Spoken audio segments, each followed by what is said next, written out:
Hello students, आज हम करेंगे चैप्टर 9 जर्नल।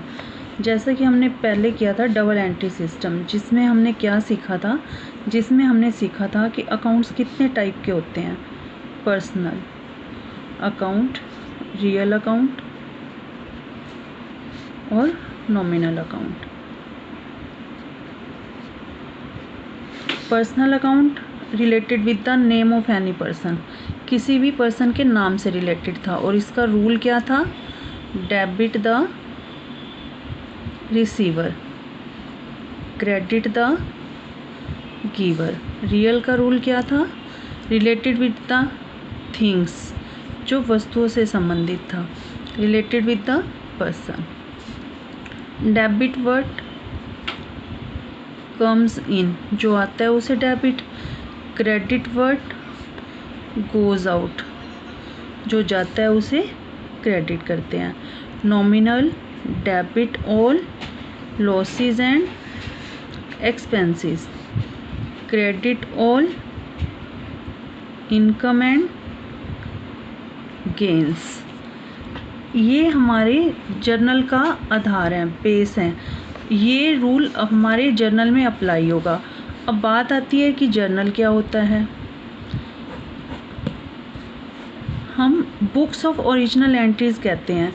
सबसे पहले हम बिजनेस ट्रांजैक्शन को जिस भी बुक में लिखते हैं उसे हम बुक्स ऑफ ओरिजिनल एंट्री कहते हैं। जर्नल एक ऐसी बुक है जिसमें कोई भी बिजनेसमैन डेली के अपने रूटीन के जो उसके लेन देन है, जो उसकी ट्रांजैक्शन है, उनका निश्चित नियमों के आधार पर लेखा करता है, अकाउंट्स मेंटेन करता है। और वो निश्चित नियम कौन से हैं, पर्सनल अकाउंट, रियल अकाउंट और नॉमिनल अकाउंट। अब हम देखते हैं जर्नल में कि गुड्स किसे कहते हैं, माल क्या होता है, माल का क्या अर्थ है, मीनिंग ऑफ गुड्स।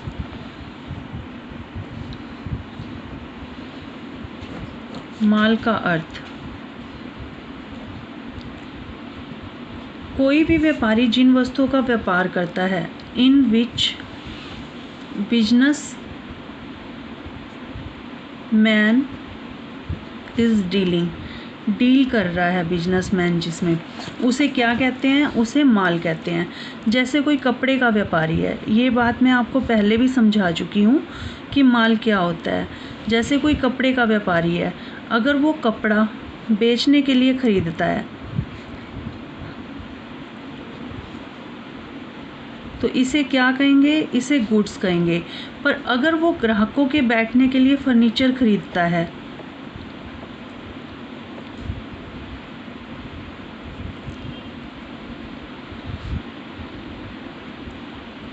तो इसे हम कहेंगे परचेज ऑफ एसेट्स। इसे हम माल नहीं कहेंगे, इसे हम क्या कहेंगे, संपत्ति कहेंगे।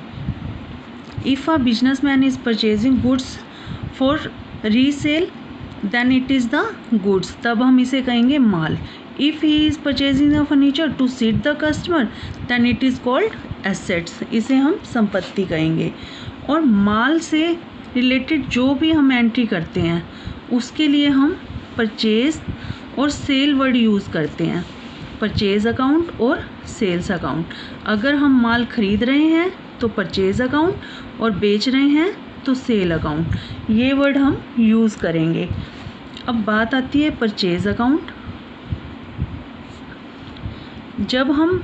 जब कोई माल क्रय करते हैं तो हम परचेज को क्या करते हैं, डेबिट करते हैं। तो इसका मतलब परचेज हमेशा क्या होगा, डेबिट होगा। ये नॉमिनल अकाउंट है, नॉमिनल अकाउंट है। और परचेज इसका मतलब खर्च कर रहे हैं, हमें पैसा देना पड़ रहा है, तो इसलिए हम इसे क्या करेंगे, डेबिट करेंगे। क्योंकि इसका रूल क्या है, debit all losses and expenses, और ये क्या है, हमारा एक्सपेंस है, खर्चा है। और सेल को हम क्या करेंगे, क्रेडिट करेंगे। क्यों, क्योंकि रूल क्या कहता है, credit all income and gains, और ये क्या है, इनकम है, आय है, सेल। अब परचेज और सेल से रिलेटेड और टर्म है परचेज रिटर्न। अगर ख़रीदा हुआ माल वापस किया जा रहा है तो हम इसे क्या कहेंगे, परचेज़ रिटर्न। और अगर बेचा हुआ माल वापस आता है तो हम इसे कहेंगे सेल रिटर्न।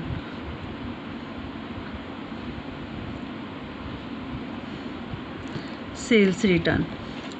परचेज़ को हम डेबिट करते हैं क्योंकि हमारा खर्चा हो रहा है, और परचेज़ रिटर्न को क्या करेंगे, क्रेडिट, उल्टा हो जाएगा। सेल को क्रेडिट करते हैं और सेल रिटर्न को करेंगे डेबिट, क्योंकि यहाँ क्या हो रहा है, यहाँ हमारा एक्सपेंस जो है वो लेस हो रहा है, कम हो रहा है, तो हम इसे उल्टा कर देंगे, क्रेडिट कर देंगे। सेल इनकम है तो क्रेडिट की, सेल रिटर्न बेचा हुआ माल वापस आ गया तो डेबिट। क्यों, क्योंकि इससे हमारी इनकम क्या हो रही है, कम हो रही है, लेस हो रही है। और हम देखेंगे यह तय करना whether the transaction is credit और कैश। यह तय करना कि माल का लेन देन नकद है या उधार। मतलब जो ट्रांजैक्शन की जा रही है वो क्रेडिट पर है, उधार है या कैश ट्रांजैक्शन है।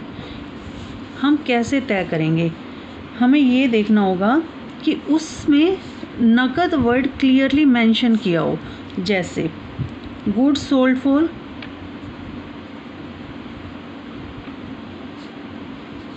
₹50,000। इसमें क्रेता या विक्रेता का नाम नहीं दिया हुआ और माल बेचा 50,000 रुपये का, तो यह नकद लेन देन माना जाएगा। फिर है good sold to Gopal ₹50,000 for cash. अब इसमें कैश वर्ड यूज़ है तो ये भी कौन सी ट्रांजैक्शन हो गई, कैश ट्रांजैक्शन, मतलब नकद लेन देन। फिर आया गुड्स सोल्ड टू गोपाल। अब इसमें कैश वर्ड नहीं है, नोट मेंशन कैश वर्ड, तो ये कौन सा लेन देन माना जाएगा, उधार, क्रेडिट। तो अब हमें ये क्लियर हो गया कि हमें कैसे पता चलेगा कि कोई लेन देन नकद है या उधार। उसमें नकद वर्ड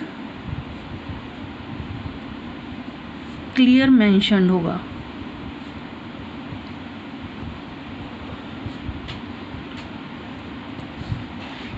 या फिर नकद वर्ड नहीं होगा तो नाम लिखा होगा, नाम होगा जिसे हम उधार देंगे। तो बच्चों इस पर हमारी सारी जर्नल एंट्री बेस्ड है। इसके आप इसे बहुत ध्यान से देखेंगे। इसके बाद मैं आपको जर्नल स्टार्ट कराऊंगी, जिसका परफॉर्मा मैं आपको बताती हूँ, जिसमें date, particulars, LF ledger folio, amount debit, amount credit.